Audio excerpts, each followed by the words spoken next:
राधे राधे भक्तजनों, आज आप सुनेंगे राजा दिलीप की कथा। राजा दिलीप का कोई पुत्र नहीं था, इसलिए वो अपने गुरु वशिष्ठ के पास गया। गुरु ने कहा कि तुमसे एक अपराध हुआ है, इसलिए तुम्हें पुत्र नहीं हो पा रहा है। तुम्हारा अपराध है कि तुम एक बार देवता की युद्ध में मैदान करके वापस लौट रहे थे।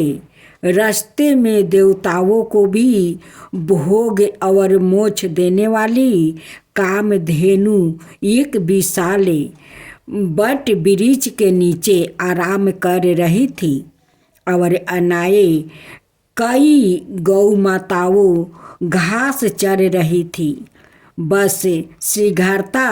बस तुमने अपना विमान रोक कर नीचे उतर कर कामधेनु माता और गौ माताओं को प्रणाम नहीं किया, अनजाने मार दिया।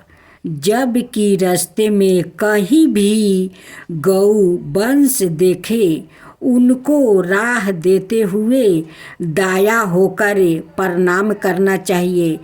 यह बात तुम्हें भी गुरुजनों ने पूर्व में बताई थी।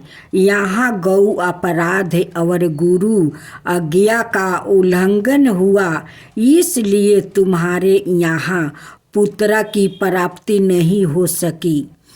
जरा सोचो, मैं तो कभी प्रणाम नहीं करते, क्या हमारे पुत्र होंगे? आजकल पुत्र कहाँ पैदा हो रहा है?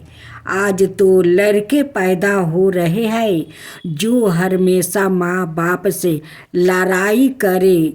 वो लड़का महाराज दिलीप गुरु जी के पास जाकर रोने लगा। गुरु जी, कोई तो उपाय होगा। गुरु वशिष्ठ ने कहा, जा यह नंदिनी गौ माता को ले जा और इस नंदिनी गौ माता की दृष्टि होते ही पुत्र रत्न की प्राप्ति हो सकती है। नंदिनी गौ माता की कामधेनु गाय की पुत्री थी। अब तुम्हें पुत्र केवल गौ माता दे सकती है।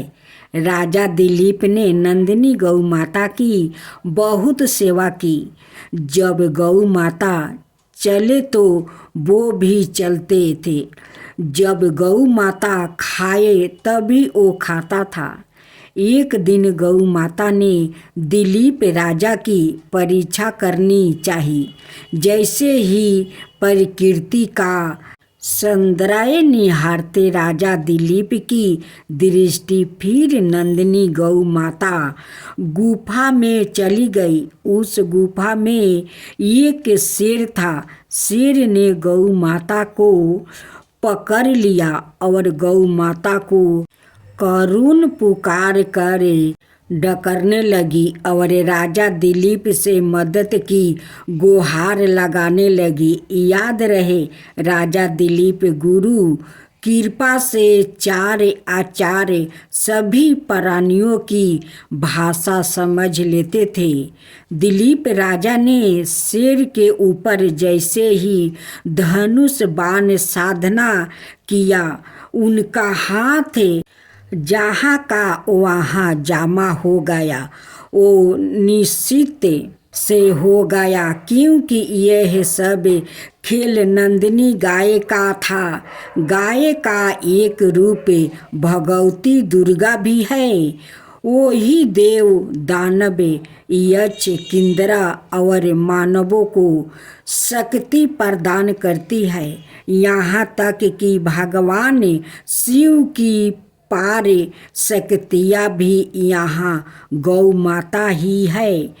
जब हाथ जकर गया, राजा दिलीप मुँह से ही चिल्लाए, मेरे गुरु जी की गौ माता को छोड़ दो और बदले में मुझे खा जाओ, मुझे कोई दुख नहीं होगा। मगर हे सिंह राजा, आपने इस नंदिनी गाय को आघात पहुंचाया तो मैं जीते जी भी मर जाऊंगी। मुझे शेर ने कहा कि अरे तू तो एक राजा है, मुझे गाय को खाने दे और वशिष्ठ जी को इस गाय के बदले दूसरी 1000 गाय दे देना। क्यों ऐसी बेवकूफ़ी कर रहा है? दिलीप ने कहा, नहीं, यह गौ माता को छोड़ दे और मुझे खा ले। बस मैं और कुछ नहीं जानता। बस गौ माता हमसे इतना प्यार चाहती है। और गौ माता ने राजा से कहा कि बस मैं तुमसे प्रसन्न हूँ, मैं तो तुम्हारी परीक्षा ले रही थी।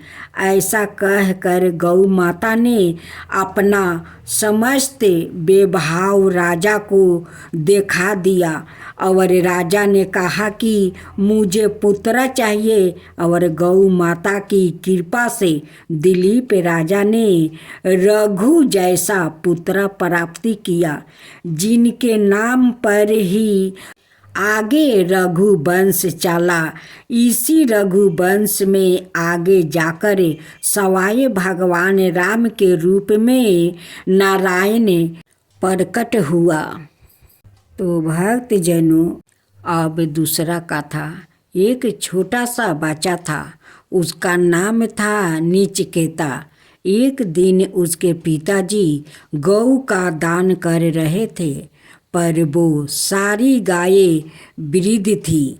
नचिकेता ने कहा कि पिताजी, ऐसी गौओं का दान करना चाहिए जो दूध देती हो, और ऐसी वृद्ध गायों का दान नहीं करना चाहिए। पिताजी गुस्सा हो गया और कहने लगे कि अब तू मुझे सिखाएगा कि कैसे दान करना चाहिए। ठहर जा, अभी तेरा दान कर देता हूँ।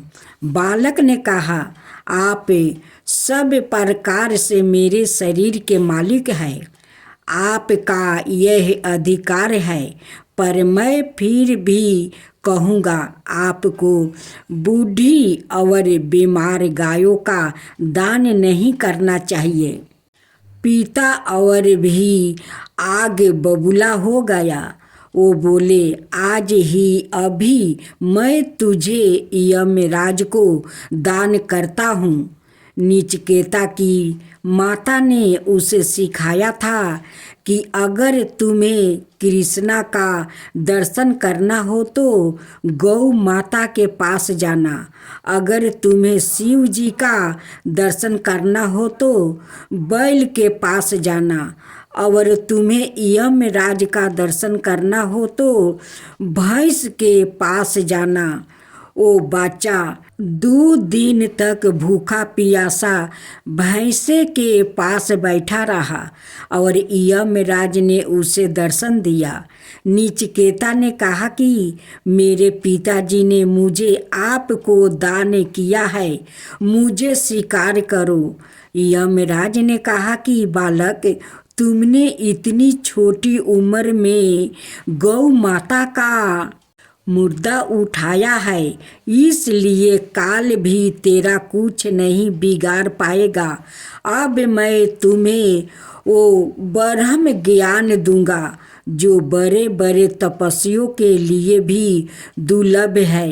अगर आप रोगी है तो गौ माता आपके लिए वैद्य है, अगर आप भक्त है तो गौ माता आपके लिए भगवान है, अगर आप शिष्य है तो गौ माता आपके लिए गुरु है। जिसका विवाह गोधूली बेला में होता है उसका कभी भी तलाक नहीं हो सकता। कलयुग को राम जी से कोई खतरा नहीं है। कलयुग को कृष्णा जी से भी कोई खतरा नहीं है। कलयुग को खतरा है तो सिर्फ गौ माता से, इसलिए गौ माता को पहचान लो। कलयुग अपने आप भाग जाएगा। बोलो गौ माता की जय।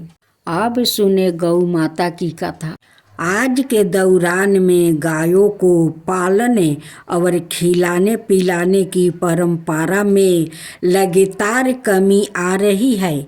कभी हमारा देश पशुपालन में अग्रणी रहा है। देशवासियों की काफ़ी ज़रूरतों को यही गौधन ही पूरा किया करता है। गाय से बछड़ा, बछड़ा से बैल, बैल से खेती की ज़रूरत पूरी होती है।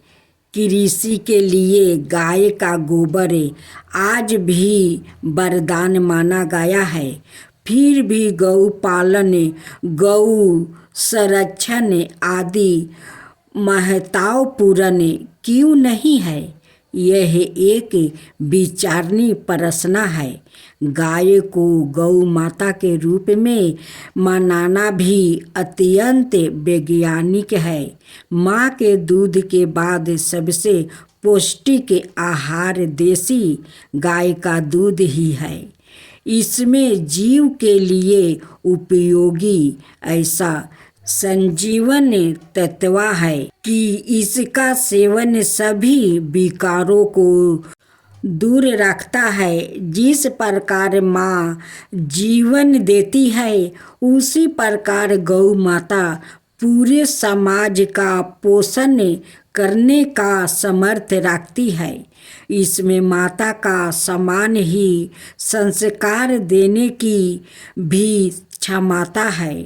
देशाज वंशों की गाय स्नेह की प्रतिमूर्ति होती है।